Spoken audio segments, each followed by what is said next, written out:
Welcome to Your Research Business Daily Report, sponsored today and all this week by B2B Panel from USAMP. I spend a couple of hours every day looking for news for RBDR. Usually I find several items, but today only one really stuck out.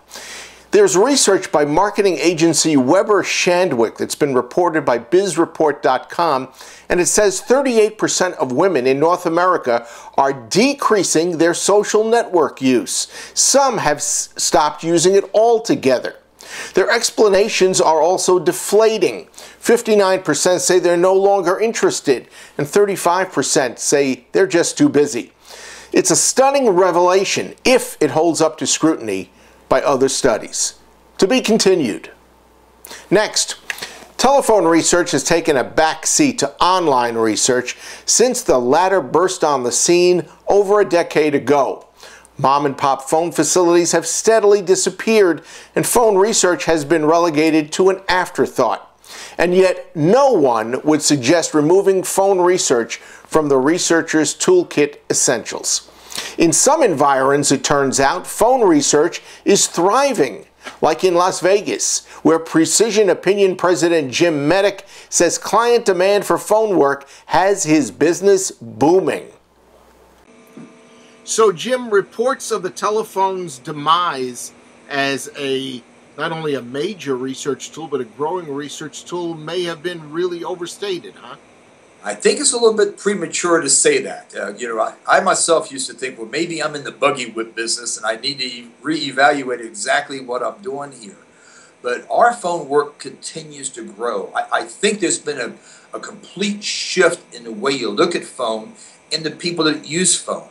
We do quite a bit of social science research here, and the methodologies that fall into that category of being able to really work a sample, work the replicates, and really make sure you pound that sample and get as many completes as you can before you move on to the next database, really makes a big difference. The other thing is the type of conversations that we're having with people. It's no longer pure interviewing. They really are conversations. We're looking for lifestyles. We're looking for big decisions that are making and try to find, kind of peeling back the onion a little bit more than what we used to do 20 years ago. So the face of it has changed, but the still basic issue of how do I get somebody on the phone? How do I engage them and get the proper responses? That lives in a telephone room, and that's what really makes that room work. And your clients are perceiving that and moving in that direction as a result.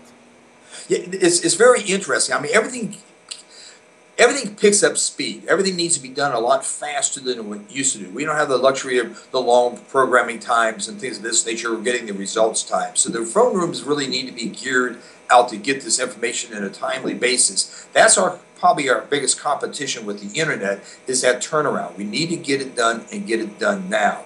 But as far as engaging the clients and being able to pull out the verbatims and put the right people on the right jobs, asking the right questions, that's the key to a telephone room. And keeping them trained and getting them motivated to that being the interviewer to pull it out of respondents, that's the whole basis of what it makes work here. But yeah, our client base is growing. They get it, and that's the type of work that we see coming in here on a consistent basis.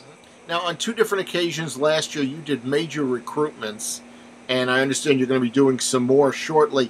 Is that basically telephone recruitment work? It's 100% telephone recruitment work. Yes, it is. As the projects grow, they grow in size, they grow in length, as far as tenure within a company. I mean, most of the contracts we sign now are multi-year clients. Most of the tracking studies we do, we've had for over 12 years with the same type clients, all that stuff, who keep improving the questionnaire and digging a little bit deeper each time they do it. But it's all telephone work, is where our major growth continues to be, is telephone. What does the price look like for a telephone project as opposed to a normal size internet project? You know, a telephone project still probably runs, I'm going to say maybe twice as much to do it in there. Where you get some variances in the cost is when you have to work cell phone samples of things of this nature. Most telephone surveys right now do not go out without a cell phone component. And it could be anywhere from 25 to 50% of that call. In fact, I tease all the time that 20 years ago when I first opened my doors, we used to dial each telephone number by hand to get the respondent on the phone. We spend millions of dollars in technology, and 20 years later, to do the cell phone samples, I dial each person on the phone by hand. So it's interesting how the full cycle has come about. But while it does cost more, the data is richer. The sample sizes may be smaller, but the data is richer. The open ends are there, and we're reaching audiences that you're not going to be able to get most likely by a typical internet survey. We'll have more from Jim about his phone renaissance tomorrow. But for now, let's check in with RBDR special correspondent Colby Berman. He's also my grandson. Colby's appearances here in the past have been harbingers of breaking research news. In fact, the last time he joined us, Google decided to introduce Google Consumer Surveys the very next day. So who knows what we may have for you tomorrow. That's your Research Business Daily Report, sponsored by B2B Panel from USAMP. Check it out at the link beneath this video screen. Have a great research day. Colby, let's go check out that link.